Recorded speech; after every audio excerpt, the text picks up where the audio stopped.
talaga nga namang todo kayod guys itong kampo ni former President Rodrigo Roa Duterte as well as his minions and military allies para ho hindi makapasok ang International Criminal Court sa bansang Pilipinas para ho mag-imbestiga sa ginawang kabalastugan ni former president during his presidency. So lahat talaga kinakayod nila from withdrawal of support, 'di ba?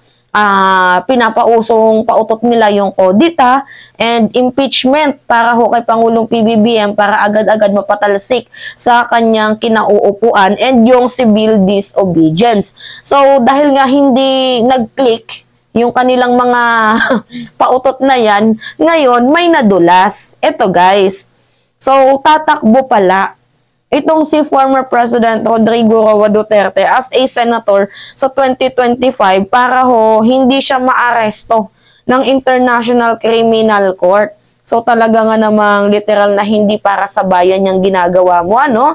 For ano ka lang personal interest at tuwang-tuwa pa tong mga kasamahan mong unggoy.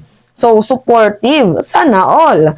So anyway, I told you before guys na lahat ng movement na pwede nilang gawin, kahit maliit na butas, ginagawa nila para hindi makapasok ang ICC sa bansang Pilipinas, lalo na't yung Department of Justice natin ngayon finally admitted na tinutulungan na nila ang International Criminal Court sa pag-iimbestiga sa bansang Pilipinas. May admittance na ho ang ating DOJ. Well, for me, that is a big improvement para ho ma-achieve ng mga pamilyang nabiktima ang kanilang mga sinisigaw na hostisya. So, isa lang yung masasabi ko according to the para sa government na to na sinusunod ho ni Pangulong PBBM yung rule of law and due process. Yan yung nakikita ko sa government na to. Walang mataas, walang sino ka mang famous, walang sikat na pangalan. Talagang literal na, pantay. Pinapagana yung rule of law and due process, and yung government natin ngayon ay naniniwala sa human rights. So anyway, yun na nga, dahil nga kakasabi ko pa lang sa inyo kanina na may admittance na ho itong DOJ na tinutulungan ng ICC ang ICC sa investigation sa bansang Pilipinas dahil nga hindi umepekto yung pautot nilang withdrawal of support, kodita, impeachment, civil disobedience. Ang gagawin nila ito, kumpirmado na itong si former President Rodrigo Duterte is tatakbo as a senator. So basahin natin guys. Ayusin ko muna yung camera ko. Palaglag ng palaglag So, ito yung sabi. PDP laban, excited kung tatakbo bilang senador si FPRRD. So, hindi naman kami bobo guys para hindi namin sabihin na hindi tatakbo si Digong. Kasi alam ko na yung alam niyo yung pattern ni Digong. Diba sasabihin niya, hindi ako tatakbo, wala akong ganyan-ganyan, hanggang dito lang ako, wala akong ambisyon. Diba? Pero tumakbo siya as a President of the Philippines kasi yan yung sinasabi niya sa mga interview niya. But then anyway, yun na nga, buti na nga lang, pasalamat din tayo na kahit papano nagkaroon tayo ng background dito kay former President Rodrigo Roa Duterte sa kanyang mga kabalbalan. Anyway, ito na nga sinasabi ko sa inyo, hindi ba kayo naaawa sa matanda? Ha? Ang tanda-tanda na lang tao, nagiging ulyanin na. Diba? Tapos papatakbuhin nyo pa. Maawa naman kayo, itong PDP laban. Huy, gising! Nakakaawa na yung tao. Kung ano-ano nang sinasabi sa social media, kung ano-ano na yung kanyang nagiging issue, dala ng kanyang pagiging ulyanin, mini-maintenance na, tumawa naman kayo. Diba? Ginagamit nyo yung tao, tapos nyo nang gamitin, tapos gagamitin nyo pa ulit. Anyway, sabi dito sa topic, content pala, sa article, sorry. Excited ang Partido Demokratiko Pilipino, Lakas ng Bayan, PDP laban kung sakaling i-konsidera ni dating Pangulo Rodrigo Duterte na tumakbo bilang mayor. So, ayon kay Bato de la Rosa, nilinaw niya na hindi daw gagamitin ni FPRRD bilang panangga laban sa pagnanais ng International Criminal Court or ICC na imbestigahan ng umano'y extrajudicial killing war sa illegal drug campaign ng kanyang administrasyon, ng kanyang kandidatura sakali mang tatakbo ito. So, alam nyo kasi guys, itong si Digong ito yung napansin ko sa kanya. May mga times na sinasabi niyang ayaw niya, pero yun yung pinaka-sign niya. 'Di ba? Katulad nung nakaraang linggo. Sabi niya, ayaw niya ng kodita. Pero kung yan yung nais ng mamamayang Pilipino, wala tayong magagawa dyan.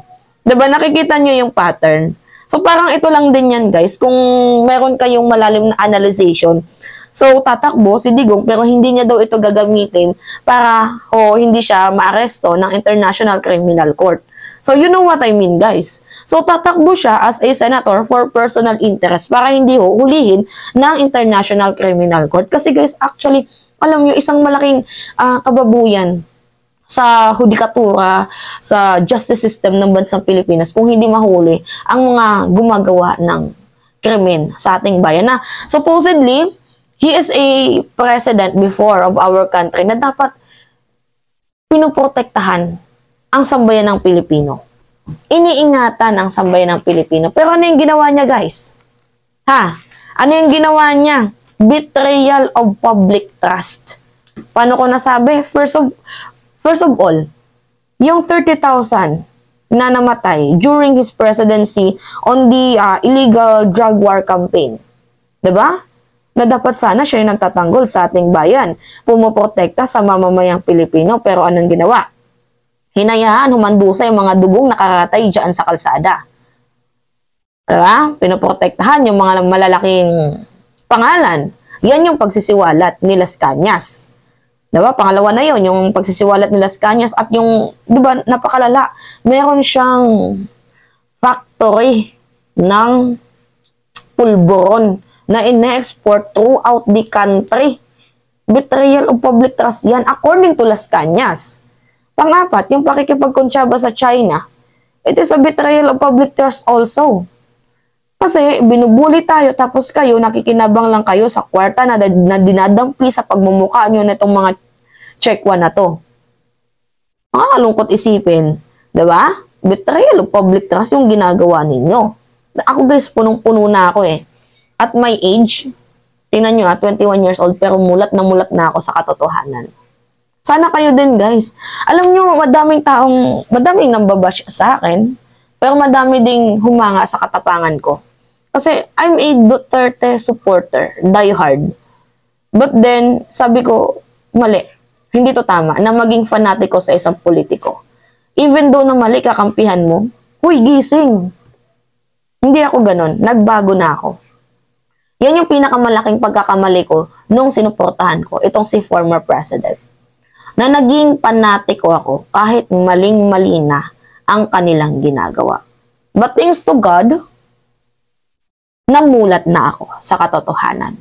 Anyway, going back sa ating topic, kung muling tatakbo, layunin lang ni FPRRD ang magserbisyo sa bayan muli at mag-ambag tungo sa nation building. Sinong tanga ang maniniwala sa inyo? Na si Sara nga hindi lang nabigyan ng confidential funds, ang dami niyong kuda. Para namang yung mga tao ginagawa niyong pinanganak kahapon. Sa ngayon ay walang sinasabi si FPRRD na tatakbo ito, subalit ani ni De La Rosa suportado ang dating Pangulo ng buong PDP laban. It is a sign guys na tatakbo si dating Pangulong Rodrigo Roa Duterte. Abay, matanda ka na, naghangad ka pa ng pwesto. Diba ikaw na mismo nagsabi, maganda naman yung kulungan, papasukin nyo yung ICC. Eh ngayon na pinagbigyan kayo, bakit parang nanginginig kayo sa takot? Diba? Tingnan yung ginawa niyong pambabasto sa justice system ng bansang Pilipinas. Pinasakamay niyo ang kapangyarihan. Ngayon na sinisingil na kayo ng tadhana, ang dami niyong ebas. Ang dami niyong kuda.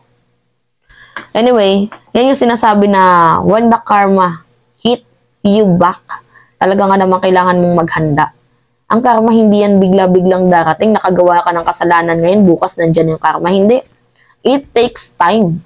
Iniipon ni karma lahat ng ginawa mo.